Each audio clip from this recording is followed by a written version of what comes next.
Gladiator 2's surprise villain has a better revenge story than Paul Mescal's Lucius. 24 years after the first Gladiator film hit theaters, a follow-up movie, Gladiator 2, finally hit the big screen. For some, it feels like this movie is treading similar waters. In the original Gladiator, Maximus loses his wife and child to the Roman Empire. Years later, his son Lucius loses his wife in battle against Rome.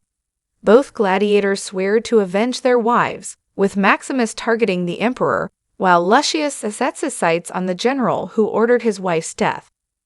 While this is a by-the-book revenge tale, it is a tried and true one for cinema. A partner's death is an easy yet understandable motive for someone to have. However, Gladiator 2 has a more interesting revenge story to tell, one that connects better to the themes of Gladiator 2. Denzel Washington's Macrinus is not just the best character in Gladiator 2. His revenge plot ties perfectly into the themes of the sequel. Macrinus' revenge story is more interesting than Lucius in Gladiator 2. Audiences have seen the dead wife and family story many times before. John Wick, Oldboy, and the original Gladiator all give their leaves this same journey, even when it takes each respective lead down their own path. Even Gladiator 2 gives its lead, Paul Mescal's Lucius, this obstacle, as his wife dies in battle within the first 10 minutes of the film. Because of this, it's not a revolutionary revenge tale. In fact, it would take a lot to elevate this classic tale of revenge. While Lucius' storyline does not push boundaries, Denzel Washington's Macrinus does. Macrinus is a slave-turned-gladiator-turned-political player-turned the biggest threat to the unstable Roman Empire. Throughout Gladiator time, Macrinus keeps his plans close to his chest, but it's clear he is a man who cannot be trusted, as well as a man with a dark backstory that has fueled his motivations for revenge against the Roman Empire. Macrinus does not believe in Gladiator 2's dream of Rome, and he has no desire to make a better Rome. Instead, he wants to destroy it. He is not motivated by a single person's death. Instead, he is motivated by his rage against a system that stripped him of his humanity for pleasure and sport. Rome made Macrinus' life hell, and then it rewarded him as if that were enough. For that, this is a more personal attack, as well as one that speaks to generational issues, not just the problems of the current ruling emperors. How Lucius' revenge story mirrors Maximus from the original Gladiator. While Macrinus' story is new, Lucius is familiar to longtime fans of Gladiator. Not only is Maximus Lucius' father, but Lucius also relives his father's greatest tragedy. In Gladiator, Maximus' wife and other son are killed by the Emperor of Rome because Maximus posed a threat to his seat of power. Shortly after, Maximus is captured, enslaved, and turned into a gladiator. He uses this as his chance to get closer to the emperor and exact deadly revenge.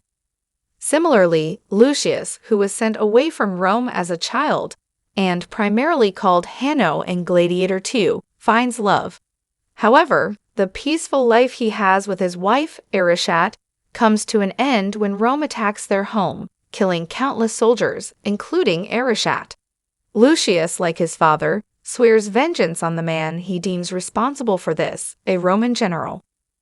The only way he can get close to said general, though, is to compete in the games as a gladiator, although it's not like he has much choice about competing. How Macrinus' revenge story ties to Gladiator 2's themes. Of the two revenge stories, Macrinus' ties to the themes of Gladiator 2 are stronger. Yes, Lucius is literally tied to the Roman Empire as Lucius' son and alleged heir to the throne. Yes, he is also Maximus' son, so he eventually wants to bring back the dream of Rome. However, for most of the movie, he is focused on his vengeance against the general, and it isn't until his battle in the Colosseum with the general that Lucius shifts his sights to Rome itself, plotting to bring it back to the light. Gladiator 2 is also about how it is not just one individual at fault, it's the whole system that is rotten. Macrinus, on the other hand, had been invested in taking down Rome for years. While he keeps his cards close to his chest for most of Gladiator 2, once his grand scheme is revealed, it makes perfect sense. Gladiator 2 is also about how it is not just one individual at fault, it's the whole system that is rotten. Macrinus is not just a victim of this system, but he is also proof of how corrupt it is. He is a slave who became a slave owner, keeping this cycle alive. However, he is aware of this, and he uses this as one of his means to climb the social hierarchy just to bring it crashing down. While Lucius' story eventually folds into the grander scheme of things and stops being a remake of the first, Macrinus sets so much of Gladiator 2 in motion. It also complements the themes of the film more while also letting Denzel Washington deliver another memorable performance. Macrinus and Lucius' revenge stories are both important to Gladiator 2, and they both explore different philosophies, one more optimistic and one more nihilistic. However, it's Macrinus' story that's the stronger of the two.